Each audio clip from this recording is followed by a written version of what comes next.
Friends, welcome to our channel. Karthika Deepam serial next ఎపిసోడ్లో ఏం జరగబోతోందో ఈ వీడియోలో చూసి తెలుసుకుందాం. నేను దీపని ఇష్టపడే పెళ్లి చేసుకున్నాను అని అన్న కార్తీక్. అసలేం జరిగింది అని తెలుసుకోవడానికి ఈ వీడియోని స్కిప్ చేయకుండా ఎండ్ వరకు చూసేయండి. ఇప్పుడు నీకు ఒక మంచి క్లారిటీ వచ్చినట్టుంది. నేను దీపని కేవలం శౌర్య కోసమే కాదు, దీపని ఇష్టపడే నేను పెళ్లి చేసుకున్నాను అని అంటాడు. అప్పుడు జ్యోత్స్న, నీకు అంతలాగా నాకంటే ఆ దీపంలో ఏం నచ్చింది బావా? అదేమన్నా మిస్ వరల్డా లేకపోతే మిస్ ఇండియానా అని అంటుంది. అప్పుడు కార్తీక్, అందరూ మిస్ వరల్డ్ మిస్ ఇండియానే పెళ్లి చేసుకోవాలి అని అనుకుంటే అప్పుడు ఈ ప్రపంచంలో కేవలం ఇద్దరు మగవాళ్ళకే పెళ్ళిళ్ళవుతాయి. నేను దీపలు అవి చూడలేదు అని అంటాడు. అప్పుడు జ్యోత్స్న, దీపేమన్నా నాకన్నా ఎక్కువ అందంగా ఉంటుందా, లేకపోతే నాకన్నా ఎక్కువ స్టైలిష్గా ఉంటుందా, లేకపోతే దీపకేమన్నా నాకన్నా ఎక్కువ ఆస్తి ఉందా అని అంటుంది. అప్పుడు కార్తీక్, అందం అంటే నువ్వు అనుకునే అందం కాదు, ఆత్మాభిమానం, ఆత్మ సౌందర్యం, అది అందం అంటే. అలాగే వెస్ట్రన్ డ్రెస్ వేసుకుంటే స్టైల్గా ఉన్నట్టు కాదు, కట్టుబొట్టులో పద్ధతి ఉండాలి. ఎదుటి వాళ్ళతో ఎలా ఉండాలో, ఎదుటి వాళ్ళని బాధ పెట్టకుండా ఉండడం తెలుసుకోవాలి. ఇంకా ఆస్తి అంటావా, గుణం కన్నా మించిన గొప్ప ఆస్తి ఏది ఉండదు. వీటన్నిటిలో నీతో పోలిస్తే దీపకే ఎక్కువ ఉన్నాయి. అందుకే నేను దీపనే పెళ్లి చేసుకున్నాను అని అంటాడు.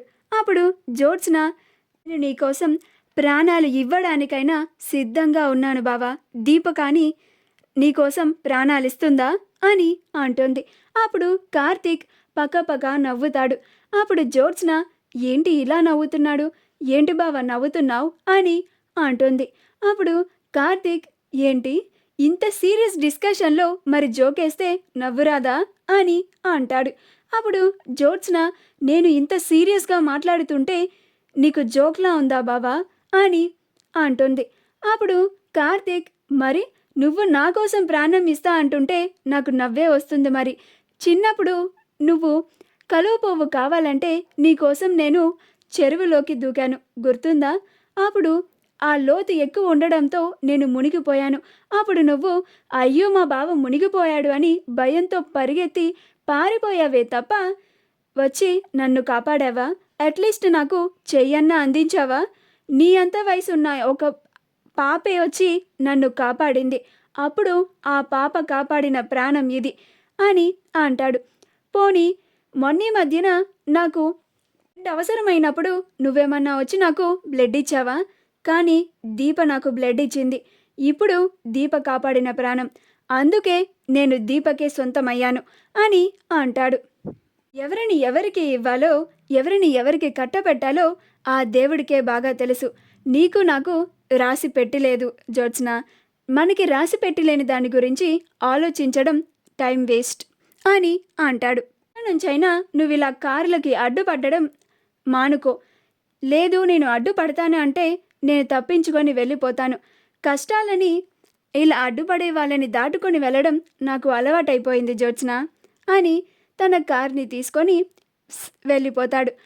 ఆ తరువాత జ్యోత్స్న, ఏంటి బావా, మన ఇద్దరికి రాసి పెట్టలేదు అని అన్నావు కదా, రాసి పెట్టి ఉంది బావా. ఎందుకంటే నా రాతని నేనే రాసుకుంటున్నాను. మా గ్రాని కొడుకు రాకపోయి ఉంటే ఆ దీపకి ముహూర్తం పడేది. అయినా ఏం పర్లేదు, లేట్ అయినా ఖచ్చితంగా ఆ దీపకి ముహూర్తం పెట్టి తీరుతాను. జస్ట్ వెయిట్ అండ్ సీ అని అనుకుంటూ ఉంటుంది. మా వీడియో కనుక మీకు నచ్చినట్లయితే లైక్ చేయండి, షేర్ చేయండి, మా ఛానల్ని సబ్స్క్రైబ్ చేసుకోండి. పక్కనే ఉన్న బెల్ ఐకాన్ని క్లిక్ చేయడం మాత్రం మర్చిపోకండి.